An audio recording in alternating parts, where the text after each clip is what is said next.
ಶಾಲಾ ಕಾಲೇಜುಗಳು ಆರಂಭವಾಗುತ್ತಿರುವ ಹಿನ್ನೆಲೆ ವಿದ್ಯಾರ್ಥಿಗಳಿಗೆ ಮಹತ್ವದ ಮಾಹಿತಿ ಹೊರಬಿದ್ದಿದೆ.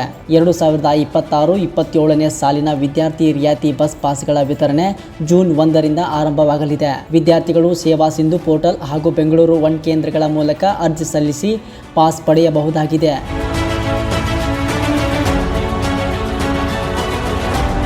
2026-27ನೇ ಶೈಕ್ಷಣಿಕ ಸಾಲಿನ ವಿದ್ಯಾರ್ಥಿ ರಿಯಾಯಿತಿ ಬಸ್ ಪಾಸ್ ವಿತರಣೆಗೆ ಬೆಂಗಳೂರು ಮಹಾನಗರ ಸಾರಿಗೆ ಸಂಸ್ಥೆ ಸಿದ್ಧತೆ ಪೂರ್ಣಗೊಳಿಸಿದೆ. ಜೂನ್ 1ರಿಂದ 1ನೇ ತರಗತಿಯಿಂದ 12ನೇ ತರಗತಿವರೆಗೆ ವಿದ್ಯಾರ್ಥಿಗಳಿಗೆ ಬಸ್ ಪಾಸ್ ವಿತರಣೆ ಆರಂಭವಾಗಲಿದೆ.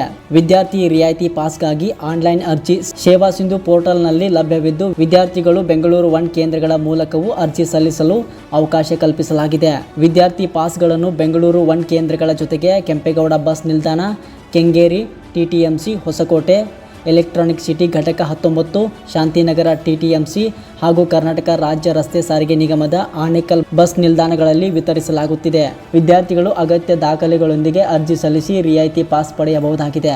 ಇದೇ ವೇಳೆ ರಾಜ್ಯ ಸರ್ಕಾರದ ಶಕ್ತಿ ಯೋಜನೆಯಡಿ ಕರ್ನಾಟಕದ ವಿದ್ಯಾರ್ಥಿನಿಯರಿಗೆ ಸರ್ಕಾರಿ ಬಸ್ಗಳಲ್ಲಿ ಉಚಿತ ಪ್ರಯಾಣ ಸೌಲಭ್ಯ ಮುಂದುವರೆದಿರುವುದರಿಂದ ವಿದ್ಯಾರ್ಥಿನಿಯರು ಈ ಯೋಜನೆಯ ಪ್ರಯೋಜನವನ್ನು ಪಡೆಯಬಹುದಾಗಿದೆ. ವಿದ್ಯಾರ್ಥಿಗಳ ಪ್ರಯಾಣವನ್ನು ಸುಲಭಗೊಳಿಸುವ ಉದ್ದೇಶದಿಂದ ಪಾಸ್ ವಿತರಣಾ ಪ್ರಕ್ರಿಯೆ ಆರಂಭವಾಗಿದ್ದು, ಅರ್ಹ ವಿದ್ಯಾರ್ಥಿಗಳು ನಿಗದಿತ ಕೇಂದ್ರಗಳಲ್ಲಿ ಅಥವಾ ಆನ್ಲೈನ್ ಮೂಲಕ ಅರ್ಜಿ ಸಲ್ಲಿಸಿ ಸೌಲಭ್ಯ ಪಡೆಯಬಹುದು.